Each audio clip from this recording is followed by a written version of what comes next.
Welcome back to Behind the Caution Tape. I am your host, CrashLit. USC Athletics had a busy week last week. Another exciting week coming up. So let's get into all of it right here, right now. And before we get into it, I do want to give a congratulations to men's water polo for winning the MPSF conference tournament title for the fourth straight year in a row and advancing as the number one seed to the NCAA tournament. It's an exciting year for them. Can't wait to see. I think they got a shot to bring home the first national championship of the year, and I believe it's also the first conference championship of the year. We will get to them in a bit before we get into football and all the other sports coming up this week. Be sure to subscribe to this podcast wherever you listen on Apple, Spotify. You can also watch the video version on YouTube. Follow me at CrashLit. Be sure to follow me on all socials at CrashLit for announcements and to see what I'm up to and where I'm at. And also make sure if you have a question for Behind the Caution Tape, be sure to look for the question boxes on both Instagram and X at CrashLit that I post every Sunday. So if you have questions, be sure to ask them and I will answer them at the end of each episode. So now let's get into football. And so USC suffering a tough 42-27 loss against Oregon on Saturday in Eugene at Autzen Stadium. It was definitely a tough loss for sure. And then USC started out strong, and USC started strong offensively and then just fell behind and couldn't catch up, and then just the run game struggled, and then the defense didn't play well. Obviously, there were a lot of injuries, and then there's some special teams blunders. So Jaden Mayava threw for 306 passing yards. King Miller was only able to rush for 30 yards, and Tanuk Hines was the leading receiver, 141 yards receiving. So while there's certainly a lot of stuff that was really good about this game, I really liked USC's creative play calling in the first half, especially that trick play from Jaden Mayava to Makai Lemon, who threw a touchdown pass to Tanuk Hines. That was pretty cool to see.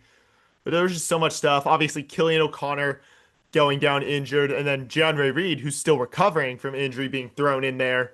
And then definitely, while this offensive line has impressed, it was definitely one of the tougher games to them, and I think that does factor into Reed still being injured. But I'm still been really confident in that group. But then just the defensive performance has been bad, and I think that's, especially the linebackers, I mean, that's probably why I'm wondering if USC is making a change on staff. Is Rob Ryan going to be the one to go? I mean, the thing is, especially considering he has Eric Gentry this year, and Matt Entz, his predecessor as linebackers coach, did not. Is it really worth it? I mean, I think it might be considering. I mean, Ryan's been all talk. He's been just, oh yeah, I got all these great guys, Eric Gentry, he's a unicorn. He's got these vines for arms.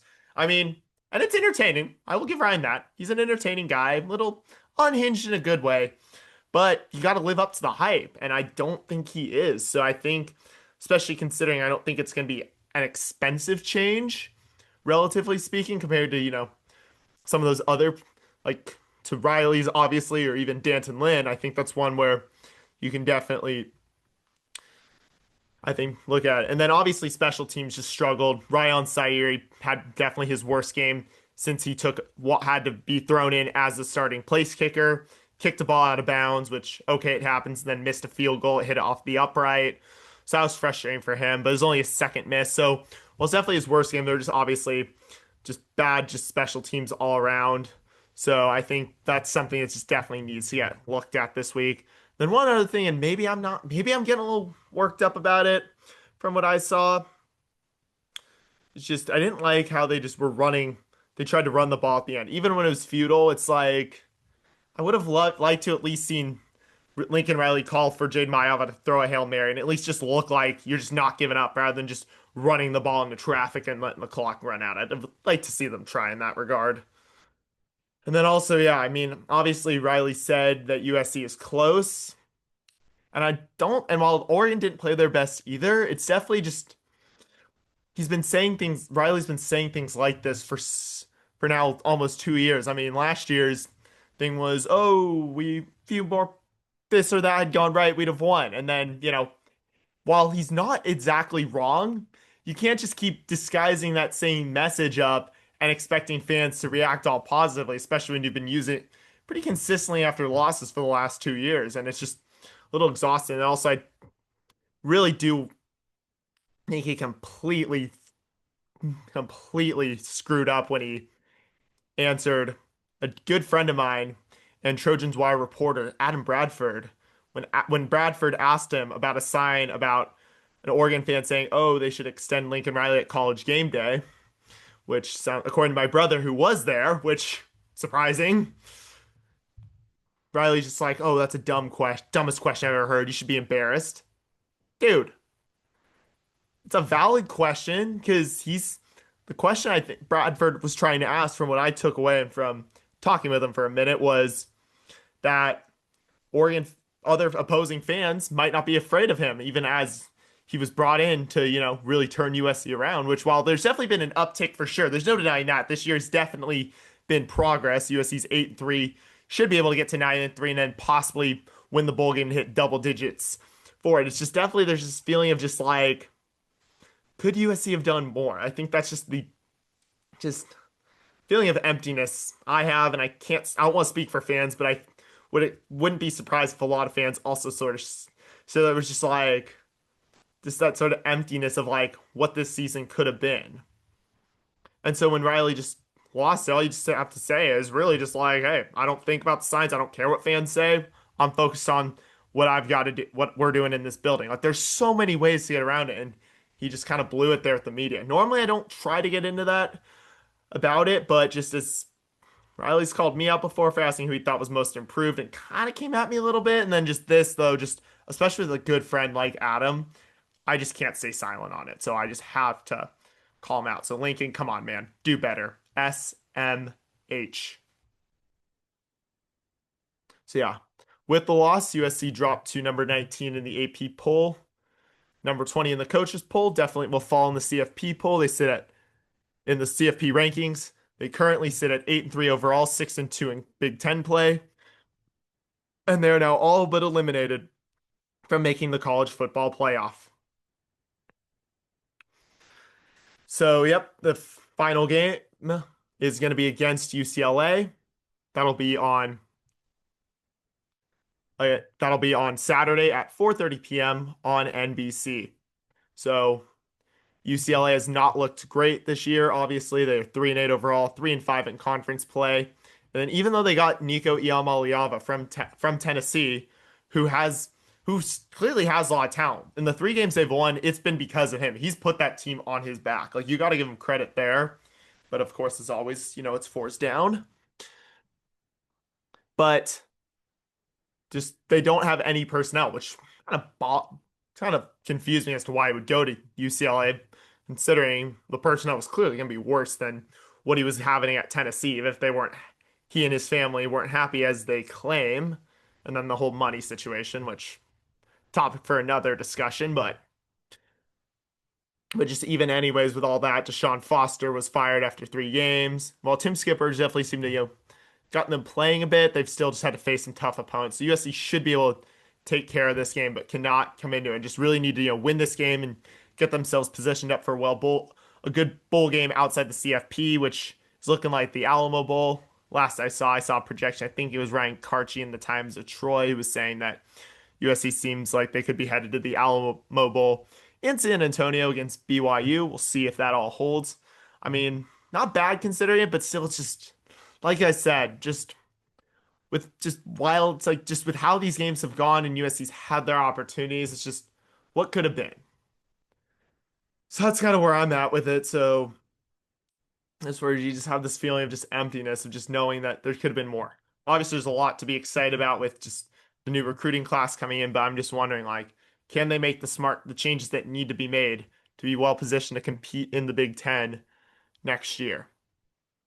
And then speaking of the Big Ten, do you want to give an update about the Big Ten capital, another update on the Big Ten private capital deal with UC Investments, who is now since backed out, who is now backing off of the deal for the time being with the Big Ten, just given all the disagreements that USC and Michigan and just really opposition more really is the word opposition that USC and Michigan have with the deal, even though most of the rest of the conference is on board with it. Although it sounds like though Ohio State appears to be having doubts about it as reports are circulating. So really, like I've said, like, I mean, I completely know, I don't know completely about it, but just how it's all working. And from what I've read, especially from Michigan Regent Jordan Acker, who's been saying, hey, if this happens, we're going to be looking at independence, was pretty much what he said, which I think just with how much he seems to really know the college sports world, especially with football. So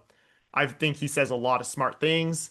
So I just, with everything that I've been hearing, especially from people like him who I think do understand the situation better than I do, it's like, it just seems like it's a bad deal. So I do give credit to USC and Michigan, and even for really just, kind of saying, no, we're not going to do this. Like, it's a bad deal, which, like I said, from what I've picked up, it does appear to be that way. So yeah, that's kind of what I think of all that. So now we'll move on to men's basketball, who had a thrilling 107 to 106 triple overtime win against Troy last Thursday. So Chad Baker Mazzara led with 34 points, which is a career high. He also led with 9 rebounds, and Rodney Rice led with 9 assists. So USC could never truly shake Troy, even though at times it was looking like it was over, especially in the second half. The first half it was tied 29-29, but then Troy, I can't say use Trojans because both teams are Trojans, even though USC definitely solidified themselves as the real Trojans after winning. But USC definitely, but yeah, USC just could never shake them. And they were just, the big thing that killed them was they were heavily out rebounded by Troy, especially offensively. And that was like what allowed Troy to stay in this game and why USC couldn't really ever hold on to their lead. But then game was looking over in the third overtime. But then USC was like down 5 or 6. And then they didn't give up. And then Rodney Rice got a steal when Troy tried to inbound it with, I think, less than 20 seconds left. Rice picked it up. So credit to him, even though he didn't really get much credit because of what happens next.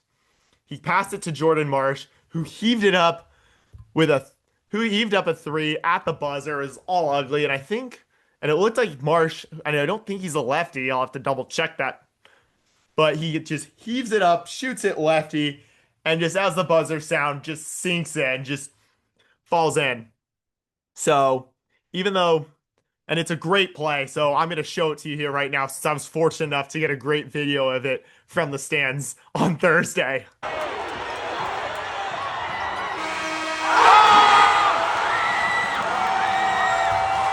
So as you can see, just Marsh just completely heaved up and just falls back.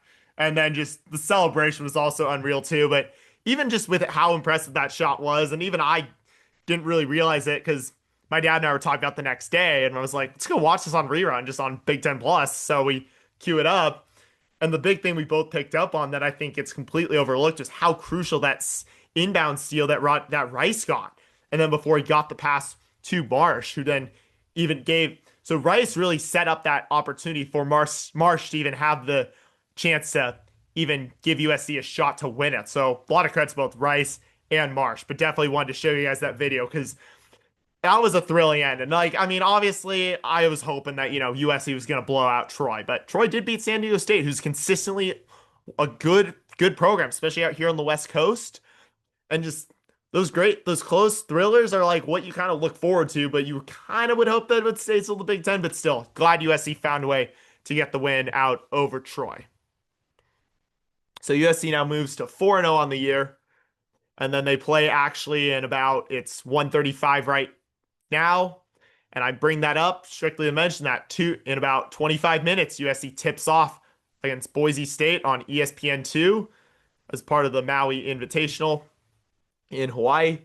So it'll be at 2. The Broncos are 4-1. And then depending on how they win or lose, they'll play the winner or loser of, they'll play the seat. Depending on how they do, if they lose, they'll play the loser of Seton Hall and NC State.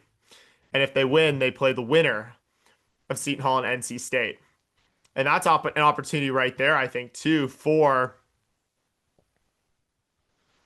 USC to really pick up a legit win, especially with NC State. Now up to number 23 in the AP poll.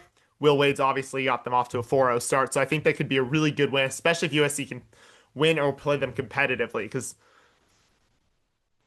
Wolfpack clearly looks like they found some momentum since bringing in Will Wade after what his run at McNeese. And then depending on how that goes, they'll play for their final game. So that'll be Tuesday with Seton Hall NC State game. And then the final game on Wednesday will be against Washington State, Chaminade, Arizona State, or Texas. So I think there's definitely some opportunities to get great wins there. Even the Boise State win won't be as easy, even though Broncos did have a season opening loss to Division II Hawaii Pacific. So USC better take care of business against the Broncos. So now move on to women's basketball, who got a 78 to 51 win against Portland last Tuesday. Jazzy Davidson led with 19 points. Yakia Milton led with 12 rebounds, and Davidson led with 5 assists. And then USC struggled in the first and third quarters, and then couldn't really put the Pilots away until the fourth quarter, and then was honestly kind of alarmed when I turned the TV on after I got done with Voice of College Football, since I couldn't make it to the game because of that obligation. I was texting some people who were there and being like, what happened? And just Portland obviously came to play, but USC definitely needs to be able to put away opponents like this much quicker. And then they lost 61 to 59 at Notre Dame on Friday. So that was definitely a tough loss there, especially considering USC was in it. Even without USC not having, and the Irish were 24th, and then that was just a frustrating. Cara Dunn led with 21 points, Davidson led with 8 rebounds, and Smith led with 5 assists. So USC was playing right with the Irish, and was honestly maintaining a lead through 3 quarters, and was up 51 to 46 after 3. But then there's a bit of an implosion in the fourth quarter. They only scored 8 points, and then lost the game after missing what could have been the game winner. Hannah Hidalgo, the star player for the Irish, made the game winner with 1.9 seconds left, and USC could not then respond. So they now sit at 3-2 on the year, and they have dropped to number 18 in the AP poll. So definitely a bit of a drop there. So you have 2 games that I think should be winnable, but after just what happened against Portland and Notre Dame, USC has to come ready to play strong. You cannot let these teams hang around with them going into the fourth quarter. They face Tennessee Tech, who is 4-1 tomorrow night at 7 p.m. on Big Ten Plus. Then they face Pepperdine, who's also 4-1 on Friday at 2 p.m. also on Big Ten Plus. So those are really just USC cannot, like I said, I'll say it again, USC cannot let these teams be hanging around with them going into the fourth quarter. Get up strong in the first quarter, and then just make sure to keep pace. You don't need to be having stressful games, especially because it's showing like that. I was feeling pretty good about how USC would look against Notre Dame, especially considering the Irish got crushed at home by Michigan, who is looking pretty good to their credit. But just after how USC played against what I saw in Portland, and for what I saw from talking to some people who were at that game, USC needs. It kind of doesn't surprise me that USC kind of imploded in that fourth quarter against a Notre Dame team that's still clearly pretty good. So that's really what USC needs to do. Just do not let Tennessee Tech and Pepperdine hang around longer than for that long in this game. So we'll move on to women's volleyball, who had a really good week. They got a 3-1 win against. They got a 3-1 win against Oregon on. They got a 3-1 win against Oregon on Wednesday, beating the Ducks. Beating the Ducks 31-33, 28-26, 28-26, 25-19. And with London Weejay leading with 17 kills, Megan Verbeest and Abigail Mullen leading with 2 aces each, Leah Ford leading with 7 blocks, Reese Messer having 46 assists, and Weejay leading with 14 digs. So the match was just blow for blow, back forth for the first 3 sets. But USC finally took control in the 4th set and just was able to be in control. And just earlier in the year, this might have been a match, especially on the road, that USC might have lost. Like when they lost to, well, Indiana turned out to be pretty good after they got out strong, but then the Hoosiers gritted out that win at Galen Center earlier near the start of Big Ten play. But then also when USC went to Westwood and lost to UCLA, this could have been a game USC lost earlier in the year. But just with how this team has played, how they've figured out how to beat these good teams, I was really impressed with how they were able to find a way to beat Oregon. Because even though Oregon's a new look team, they're obviously, I'm still impressed with just how that team is just what they were able to take care of business in Eugene. So then afterwards, USC then did get but then 3 days later, on Saturday, I was there. USC got a 3-0 sweep on senior day against Illinois. It was 25-10, 25-18, 25-21 against the Fighting Illini. And I shout out to Alvinette Strong for putting me courtside for that senior day. And Adanya Faumuina led with 11 kills. Mullen had 2 aces. Ford and Mullen led with 8 blocks each. Messer had 28 assists. Mullen led with 12 digs. Then USC dominated most of the match, and even though Illinois started to play better, especially in that final third set, USC was able to hold on and secure the sweep in less than 90 minutes, I believe. So it was a really fast match, which is really impressive to see them do. So USC now sits at 22-6 on the year and 13-5 in conference play. And I think they should move up into the polls. They have not released a new poll. They were current 16th last week, and I think they should move up. And they're looking like they will be well positioned to host, especially if they can win their final 2 matches of the year, but they are on the road.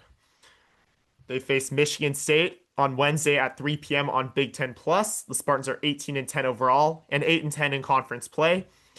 And then they go to Michigan. It's 21-8 on the year overall and 11-7 in conference play. That'll be on Friday at 11 a.m. also on Big Ten Plus. Both these are winnable games, but Michigan looks improved from last year, and so does Michigan State, even though they were not very good last year and they fired the coach, and they look a lot better this year too. So really just these are going to be 2 tough matches, especially against teams that look pretty good and are definitely going to be also fighting to try to, improve their resumes heading into the final week to try to give themselves the best chance of making it into the NCAA tournament this year. USC should be making it. Right now they're projected as a 4 seed, good enough to host, but USC definitely, I think, is going to be right there on the bubble, especially with it. So USC also is looking to host. I think these are 2 very important games coming up this week. We'll now move on to men's water polo, who is the number 1 seed in the NCAA tournament after winning the MPSF tournament, which was hosted at Stanford, as a 2 seed over the weekend. And they will head into the tournament with a 21-3 record. So a really impressive season from head coach Marco Pintorich's squad. So we'll recap the MPSF tournament. They got a 24-7 win against 7th seeded Austin College, with Chase Landed leading with 8 goals. Bernardo Herzer had 3 saves in 2 quarters of work, and then appeared to get the start, and then Charles Mills getting 5 saves, playing the rest of the way. And then USC started strong, it was in control the whole time. On Saturday, USC got a win against 3rd seeded Stanford, 11-10, with Stefan Brankovic scoring 3 goals, and Mills having 4 saves and playing the whole game. So Stanford struck first, but USC got 4 in a row, and then never trailed again, despite Stanford tying up a couple times throughout the game. And then on Sunday, they got the win against number 1 seeded UCLA 14-11, with Robert Lopez Duarte leading with 4 goals, and Mills getting an impressive 12 saves and playing the whole game. USC scored the first 2 goals, and the Bruins could never even tie it. So up next, USC makes the NCAA tournament as the number 1 seed. So based on how they will do, they face Concordia University Irvine, who's 22-12. And then based on that, that'll be at 3 p.m. on December 5th. And then if they win the following day, they'll take part in the semifinals against 4th seeded Fordham and San Jose State. And then the championship will be on December 7th at 3 p.m. on ESPNU. The first 2 rounds will be on NCAA.com.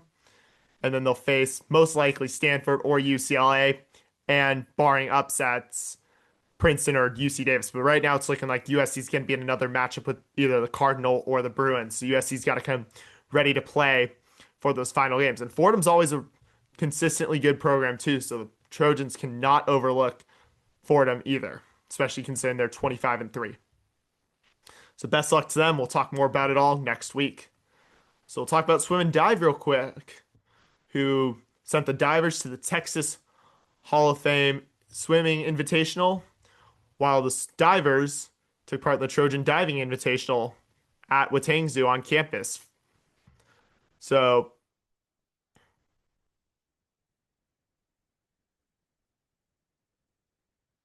so we'll start with the Texas Hall of Fame Swimming Invitational, where the notable results were Christoph Chim, Chilu, Chim, Chmielewski and Michael Chmielewski.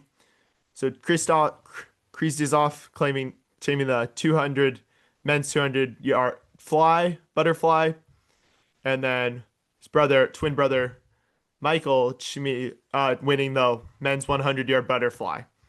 And then on the women's side, Mina Abraham won the 200-yard freestyle. So impressive side on that. And then on the divers side,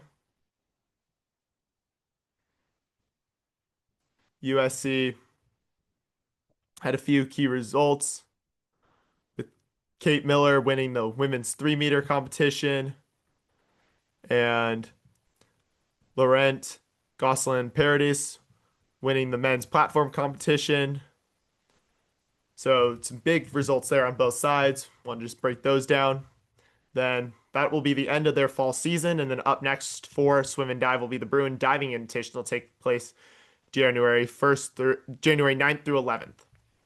Talk about women's tennis real quick, as there were some notable results on that side, with Jana Hassam making it all the way to the semifinals on the singles side, and then the doubles side, Lily Fairclough and Danny Boruel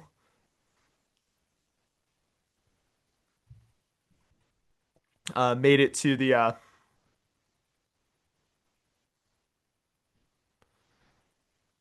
semifinals on that side. So definitely impressive results, as USC was the only school to be represented in both the singles and doubles semifinals. So then the dual match season will start up in January. So congrats on a great season to women's tennis in the fall. So finally, our final team we will talk about today is men's volleyball. So I did get some results coming in from there, with them hosting from the fall tournament too, where they reported that they beat both Vanguard and UC San Diego, and then they took part in the UCLA fall tournament in Westwood on Friday and Saturday. And then, while I'm not sure how the Friday match went, I heard that they got a split. They split their 2 matches they played on Saturday. So that concludes their fall season. Their first match of the year will be against Dominican.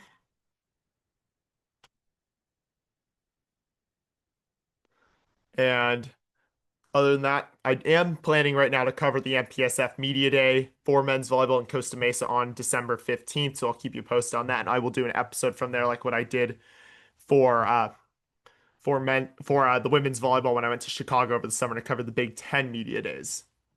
Then before we get to it, I did want to bring up some news that I missed last week for USC baseball, where they did add some coaching, make some news. So Sergio Brown was promoted to a full-time assistant coach position.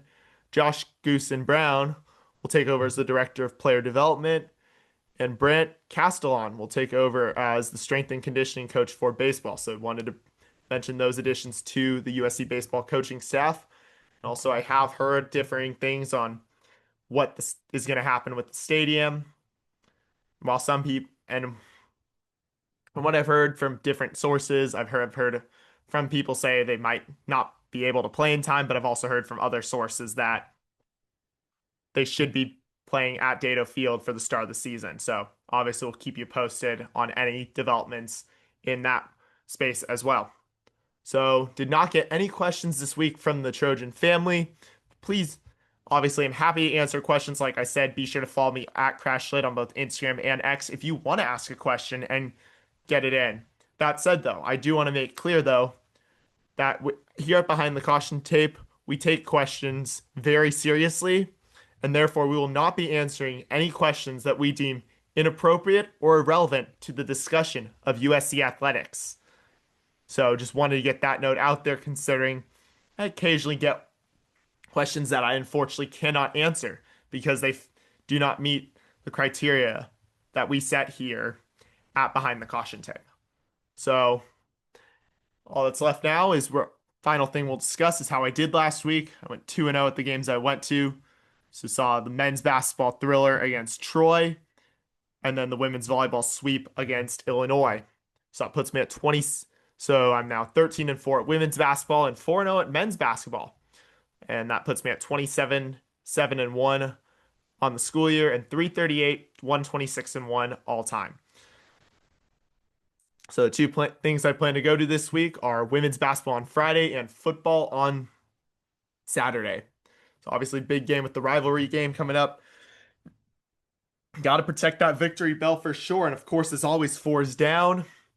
I do have some other exciting news. You can also, if you want to see me on other shows, I do want to give a thanks to Ryan Winter over at Sports Chat 503 in Oregon for having me on his show last week to talk about that game. It's a great show. Go find it on my Instagram. I have a special highlight on my page that shows it, so you can click directly to the link and watch the interview. It was a great conversation we had, just talking ball, talking USC, talking Oregon. Great conversation. Turns out I actually met him a couple of years ago when I did go up to Eugene. He sent me the selfie to remind me, and it was like really cool to kind of see those memories. And then I also do a weekly show with Scott Schrader for We Are SC, where we talk about recruiting and just break down and preview the games. And you can also catch me at Voice of College Football on Tuesdays at 7 p.m.